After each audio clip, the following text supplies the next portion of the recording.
नमस्कार, आप जुड़े हैं हमारे साथ सीएनबीसी आवाज पर, जहां पर हम आपके लिए लेकर आए हैं ये खास प्रोग्राम दिल्ली से। यहां पर मिलेट्स एंड मेज की कॉन्फ्रेंस है, जहां पर काफी सारी कॉन्वर्सेशन हो रही है कि किस तरह से इसकी प्रोडक्टिविटी बढ़ाई जाए, बाजार में किस तरह की यहां पर मांग है और क्या किस तरह के चैलेंजेस और अपॉर्चुनिटीज यहां पर हैं। मेरे साथ बहुत ही खास मेहमान जुड़ रहे हैं। अतुल चतुर्वेदी श्री रेणुका शुगर से, साथ ही संजीव अस्थाना है पतंजलि से और सुमित गुप्ता यहां पर मैकडॉनल्ड पेल्स ग्लोबल से। आप सभी का कार्यक्रम में बहुत स्वागत है। अतुल जी, आपसे यहां पर शुरुआत करना चाहेंगे और जहां तक मक्के की बात है, बाजार को ये चीज तो समझ में आ गई है कि भाव थोड़े से ऊपर हैं और वो इसलिए क्योंकि अब यहां पर पोल्ट्री फीड के साथ साथ फ्यूल में इसका इस्तेमाल होने वाला है। हमने देखा है जिस तरह के प्राइसेस सरकार ने अनाउंस किए हैं वो काफी लुक्रेटिव भी हैं, लेकिन ओवरऑल इकोनॉमिक्स अगर हम यहां पर मक्के की देखें तो वो आप कैसे देखते हैं? देखिए, हम लोगों का एक रफ कैलकुलेशन है कि मक्के का हिंदुस्तान में प्रोडक्शन आज की तारीख में तकरीबन 30 मिलियन टन के आसपास है। जो पोल्ट्री इंडस्ट्री है उसको मिनिमम 15 से 16 मिलियन टन चाहिए, स्टार्च इंडस्ट्री को 5 मिलियन टन चाहिए और कैटल फीड इंडस्ट्री को भी 5-6 मिलियन टन चाहिए।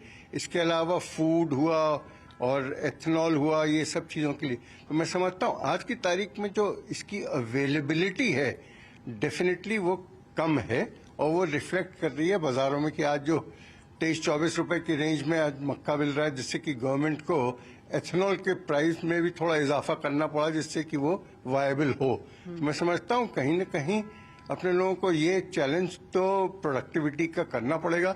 और यहाँ आज कन्वेंशन में बातें भी हो रही थी कि हिंदुस्तान को जेनेटिकली मॉडिफाइड सीड इसमें इंट्रोड्यूस करना चाहिए।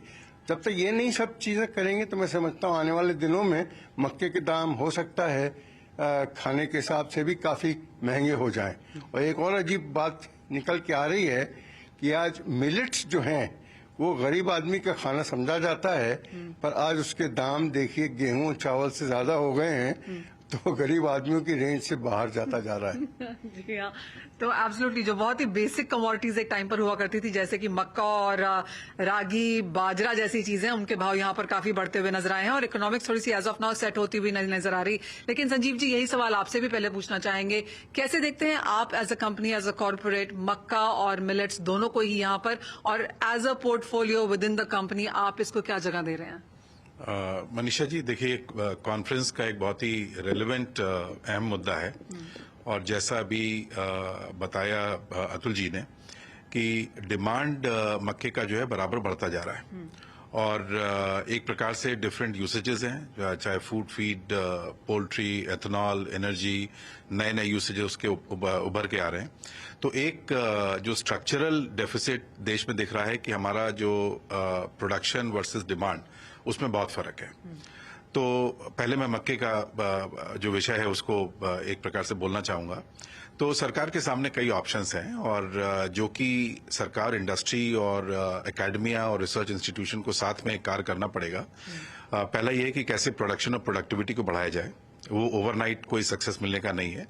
तो सोल्यूशंस कई हो सकते हैं, चाहे आप जमीन को ज्यादा अट्रैक्टिव एमएसपी करें, कुछ प्राइस सपोर्ट सिस्टम हो, वायबिलिटी गैप फंडिंग हो, इंडस्ट्री का ज्यादा एक तरीके से रुझान डोमेस्टिक प्रोडक्शन से खरीदना पड़े, चाहे आप इंपोर्ट एक्सपोर्ट साइड में एक रियायत करें कि मतलब इंपोर्ट्स इजीली हो सके। लेकिन मेरा सुझाव सरकार को एक ही रहेगा कि हम लोग को एक लिबरल माइंडसेट के साथ कि इंपोर्ट एक्सपोर्ट को ज्यादा लिबरलाइज करना चाहिए। हम लोगों को एक प्रकार से जीएम के ऊपर एक देश के लिए बहुत अहम सवाल भी है, तो एक कंसेंसस बनाना चाहिए कि किस प्रकार से जीएम के क्रॉप का प्रोडक्शन कैसे हम ला सकें, जीएम का इंपोर्ट से यहाँ पे प्रोड्यूस कर सकें। एक इसके ऊपर मतलब विचार करना बहुत आवश्यक है। और तीसरा जो बहुत इंपॉर्टेंट पार्ट है कि जो कंपीटिंग क्रॉप्स हैं उसके हिसाब से किस प्रकार से आप मेज को ज्यादा सपोर्ट करके मक्के की बढ़ा सकें उसका कंजम्पशन। और मिलेट के बारे में मैं इतना ही कहना चाहूंगा कि आपने सही बोला कि मिलेट के भाव ज्यादा बढ़ गए कंपेयर टू व्हीट और राइस, लेकिन अगर जो 2023 का एक जो मोमेंटम बिल्ड किया सरकार के पहल ने कि ईयर ऑफ मिलेट डिक्लेयर किया, उसका डिमांड बढ़ा, बड़े बड़े कंपनीज आए। हम लोगों ने, पतंजलि ने बहुत कार्य किया उसके ऊपर, मिलेट्स के ऊपर, और हम लोग कमिटेड हैं क्योंकि पतंजलि आप जानती हैं एज अ कंपनी कमिटेड है हेल्थ, न्यूट्रिशन, वेलनेस, योगा के ऊपर। तो हम लोगों ने काफी कार्य किया है। लेकिन मैं ये कहूंगा कि 2023 का जो एक मोमेंटम बना था, जो एक प्रकार से नैरेटिव बिल्ट हुआ था, उसको रोका ना जाए, उसको 3-4 साल तक बराबर करते रहे। जैसे आज आपने इस शो में आप आई, आपने इसको एक बिल्डअप कर रही हैं, तो मेरा विचार यही है कि इंडस्ट्री और सब लोग रहेंगे साथ में, तो डिमांड बहुत है, सप्लाई चेन हम लोग को बिल्डअप करना है, प्रोडक्शन को सेट करना है, और किसानों की आय बढ़नी है। अगर ये दो मुद्दे हम लोग देख सकते हैं कि किसान की आय बढ़े और डिमांड और सप्लाई चेन ठीक बैठे, तो ये दोनों इंडस्ट्रीज पॉइज हैं फॉर एक बहुत बृहद पैमाने पे इनका ग्रोथ हो सकता है। और ये सरकारी सिस्टम के लिए, देश के लिए और पूरे इकोसिस्टम के लिए बहुत महत्वपूर्ण भूमिका अदा कर सकते हैं। एब्सोल्युटली। सुमित, आपसे भी जानना चाहेंगे, जब जहां तक ग्लोबल मूवमेंट की बात आती है इन दोनों ही सेक्टर्स के लिए, आप वहां पे क्या ट्रेंड्स पिक होता हुआ देख रहे हैं? Manisha ji, first thank you very much इस सेशन के लिए। मक्का एक इंटरनेशनल कमोडिटी है। अगर हम हिस्टोरिकली देखें तो मक्का ग्रोथ के साथ रिलेटेड है। अगर किसी भी कंट्री को ग्रो करना है, मैं आपको यहाँ चाइना का एग्जांपल दूंगा।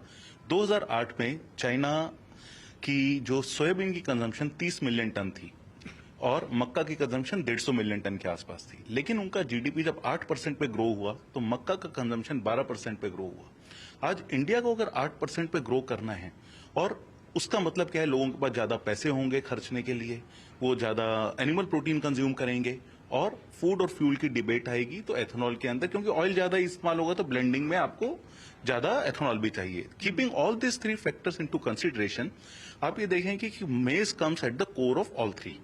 जब आप कोर पे हैं और आपको 8 से 10% जीडीपी के साथ 8 से 10% आपकी सप्लाई बढ़ानी है, दैट मीन्स 2.5 से 3 मिलियन टन की आपको सप्लाई हर साल बढ़ानी है। 2.5 से 3 मिलियन की अगर आपको सप्लाई बढ़ानी है, आइदर आप एरिया से बढ़ाएंगे और ईल्ड से। एरिया अगर आपको बढ़ाना है, उसका चांस बहुत कम है क्योंकि बाकी सब कंपीटिंग क्रॉप्स का सर ने जैसे मेंशन किया, प्राइसेस बहुत अच्छा है, तो आपके पास केवल ईल्ड ही एक सोल्यूशन बचता है। ईल्ड में जीएमओ, और दूसरा सोल्यूशन ये है कि ये एक इंटरनेशनली लिंक कमोडिटी है, तो गवर्नमेंट को जो टीआरक्यू है, they should link it to the market, कि if market goes above a certain price, then it should be automatically allowed to import. Government का काम फार्मर को प्रोटेक्ट करना है मिलेट्स और मेज में, that they can do on the lower side through MSP and not opening TRQs to a certain point. परंतु उसके बाद इसको इंटरनेशनल मार्केट से लिंक करके सप्लाई डोमेस्टिक मार्केट में अवेलेबिलिटी बढ़ाने की जरूरत है, और ग्लोबल मार्केट में सफिशिएंट स्टॉक अवेलेबल है मक्का, मिलेट के नहीं, मक्का के, जिनको हम डोमेस्टिक इंडिया में लाके इसकी सप्लाई को बढ़ा सकते हैं और इंडस्ट्री की ग्रोथ को बढ़ा सकते हैं। मैं एक पॉइंट और बोलना चाहूंगा कि मक्का अगर ग्रो करना है, देखिए स्टार्च इंडस्ट्री डायरेक्टली इकोनॉमी के साथ रिलेटेड है, pharma industry, textile, confectionery, pharma, everybody is dependent on starch industry. अगर कई बार क्या होता है, जब आपके पास रॉ मटेरियल की अवेलेबिलिटी कम होती है तो इंडस्ट्री नई कैपेसिटी नहीं लाती है, तो we are doing injustice with the consumer of the country जब हम उसको ऑप्शन ही नहीं दे रहे हैं कि वो ज्यादा कंज्यूम कर सके। तो मेरे हिसाब से ये इंटरनेशनली लिंक्ड होना चाहिए और बहुत अपॉर्चुनिटी है। ऑलराइट, जी हाँ, जहां तक मक्के की यहाँ पर बात है, और अतुल जी आपसे फिर इसके ऊपर आना चाहूंगी क्योंकि सरकार ने काफी पुश किया है इसको एथेनॉल ब्लेंडिंग के लिए। अब किसान सिर्फ अन्नदाता नहीं, ऊर्जादाता भी है, ये एक बहुत ही बड़ा पिच है यहाँ पर, और मक्का इसके बिल्कुल कोर में कहीं ना कहीं है, क्योंकि चीनी को तो हमने थोड़ा सा पीछे खींच लिया है। तो अब मक्के को लेकर आगे जाकर काफी सारे इफ्स एंड बट्स हैं कि सरकार की नीति चेंज तो नहीं हो जाएगी। काफी लोगों ने यहाँ पर कैपेसिटीज भी लगाई हैं, मक्का उगाना अगर किसान शुरू कर दें तो उसकी डिमांड निकल के कहीं नहीं, मतलब कहीं गायब तो नहीं हो जाएगी। तो काफी सारे इफ्स एंड बट्स हैं, इन सबको एज एन इंडस्ट्री कैसे टैकल कर रहे हैं? देखिए, हम लोग तो शुगर इंडस्ट्री वाले हैं, बहुत काफी कुछ हम लोग सीरियसली डिबेट कर रहे थे कि क्यों ना इसको डबल फीड वाली अपनी डिस्टिलरीज को बना दें, डुअल फीड स्टॉक वाली। पर एक चीज जो सामने निकल के आ रही है कि मक्का भी जो आता है वो खरीफ में आता है और उसी समय गन्ना भी आता है। तो अगर दोनों ही फीड स्टॉक एक ही पीरियड में आ रहे हैं तो या तो अपने को मक्का खरीद के रखना पड़ेगा, तो that will create a lot of problems as far as ब्याज इज कंसर्न। तो मेरा तो ये मानना है कि मक्का बहुत ज्यादा हिंदुस्तान में एथेनॉल में डाइवर्ट हो, एज ऑफ टुडे वो थोड़ा एक चैलेंज रहेगा। आने वाले दिनों में अगर अपने यहाँ मतलब आज जो 30 मिलियन टन के आसपास है, ये 40-45 मिलियन हो जाता है तो डेफिनेटली प्रॉफिटेबल रहेगा। बट इसके साथ साथ ये भी जरूरी है कि जो आज सब्सिडी देनी पड़ रही है गवर्नमेंट को, आज जैसे जूस का एथेनॉल हुआ या इसका, ये सब के दाम 60 रुपए या उससे कम में है। आज मक्के के दाम 72 रुपए है। सो दैट मीन्स कि कहीं ना कहीं गवर्नमेंट को वो पिंच हो रहा है। आज मक्का देखिए एमएसपी से कहीं ऊंचा बिक रहा है। तो जब तक प्रोडक्टिविटी नहीं बढ़ेगी ओवरऑल नहीं, तो ये एक चैलेंज ही रहेगा। वो इकोसिस्टम आज डेवलप नहीं है, उसको डेवलप होना पड़ेगा। जी हाँ, और वो ओवरनाइट यहाँ पर होने की जरूरत भी नहीं हो भी नहीं पाएगा यहाँ पर। संजीव जी, क्विकली आपसे जानना चाहेंगे, सप्लाई चेन को लेकर जिस तरह की इश्यूज हैं, एज अ कॉर्पोरेट आप उसे कैसे फेस करते हैं, जहां तक सिर्फ मक्के की बात है? मैं सिर्फ मक्के की ही बात करूंगा, क्योंकि सप्लाई चेन का इश्यूज क्या है कि देखिए, सप्लाई चेन तो एक इंटीग्रेटेड तरीके से देखना चाहिए कि जिसमें हम लोग का किसानों का प्रोडक्शन है, वहां पे इंफ्रास्ट्रक्चर है और सपोर्ट से इंफ्रास्ट्रक्चर आ रहा है। जैसे कोऑपरेटिव लेवल पे वेयर हाउसेज बन रहे हैं, प्राइवेट सेक्टर के वेयर हाउस बन रहे हैं, वो कार्य हो रहा है। लेकिन अभी भी वो सीमलेस इंटीग्रेशन जिस प्रकार से होना चाहिए, जैसे स्पेशली जो जहां पे इंफ्रास्ट्रक्चर कम डेवलप्ड है, जैसे मैं बोलूंगा कि बिहार को एक स्पेसिफिक स्तर पे कि जो ड्राइंग फैसिलिटीज हैं, एफ्लाटॉक्सिन का पोस्ट हार्वेस्ट का बात हुई थी, आज काफी चर्चा हुई थी कि एफ्लाटॉक्सिन बढ़ जाता है, उसमें पोस्ट हार्वेस्ट अगर हम एक्टिविटीज करेंगे तो उसको मॉइस्चर को इमीडिएटली कंट्रोल में लाके एफ्लाटॉक्सिन भी कंट्रोल हो सकता है। उस पर अभी काफी कार्य होना है और उसमें इंडस्ट्री को और सरकार को भी एक प्रकार से सपोर्ट करके अगर वो बिल्ड करेंगे तो मेरे को लगता है ये सबके लिए एक लाभदायक होगा, इंडस्ट्री के लिए, किसानों के लिए और सरकार के लिए भी, क्योंकि वो एक इंडस्ट्री का पूरा एक इकोसिस्टम डेवलप होगा जिससे एम्प्लॉयमेंट बढ़ेगा और काफी उससे फायदा होगा। तो यानी कि नीतियां तो यहाँ पर बना ली गई हैं, लेकिन बहुत ज्यादा यहाँ पर बैक ट्रैक करके और बैकवे से यहाँ पर काम करने की जरूरत है, जहां तक मक्के से एथेनॉल बनाने की बात की जा रही है। रुकेंगे एक ब्रेक के लिए, जब लौटेंगे तो बात यहाँ पर करेंगे मिलेट्स की, क्योंकि ये एक और इम्पोर्टेंट मुद्दा है। सरकार ने इसे काफी पुश किया है। यहाँ पर किस तरह की स्थिति है, बताएंगे आपको। नमस्कार, आपका स्वागत है और बात अब हम मिलेट्स की करेंगे, जिसे श्री अन्न का दर्जा दिया गया है और अब तो इसे कोर सीरियल से हटाकर न्यूट्री सीरियल्स भी कहा गया है। तो क्लियरली काफी ज्यादा इंपॉर्टेंस यहाँ पर मिलेट्स को दी जाने लगी है। किस तरह की डिमांड, किस तरह की प्रोडक्शन आप यहाँ पर होता हुआ देख रहे हैं, और आपको लगता है कि इवन एज भाव यहाँ पर बढ़े हैं उसके बावजूद ये ट्रेंड फैड इन वोग रहेगा? देखिए, मिलेट्स हम लोगों ने बचपन से जो सुना है और देखा है, वो मोटा अनाज कहा जाता था। पर आज की तारीख में न्यूट्रा क्या आपने वर्ड बोला, न्यूट्रा सीरियल होने के नाते आज उसका दाम अपने गेहूं चावल से ऊपर हो गया है। तो मैं समझता हूँ धीरे धीरे ये अपने आम आदमी की पहुंच से बाहर होता जा रहा है। Definitely last year was the international year of the millets, तो उससे थ्रस्ट तो हिंदुस्तान में जबरदस्त मिला है और मार्केटिंग भी बहुत जबरदस्त हुई है और बहुत सारे कॉर्पोरेट्स भी इसमें बैंडवैगन में जुड़ गए हैं। तो मैं समझता हूँ इसकी डिमांड तो बढ़ती रहेगी।